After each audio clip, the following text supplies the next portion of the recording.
এসে তোর ওই তোর এই তো মাছ ধরছিলে একবার 500 টাকা না 1000 টাকার টিকিটে, সেই জঙ্গলের ভিতর চলে আসলাম তোরে ভাই।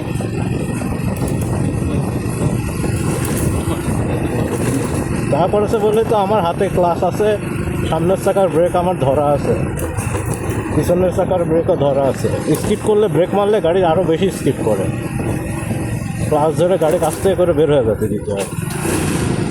তো তুমি বেরাও, পিছলায় বেরাও, পুরোপুরি স্লাইড হয়ে যাবে না।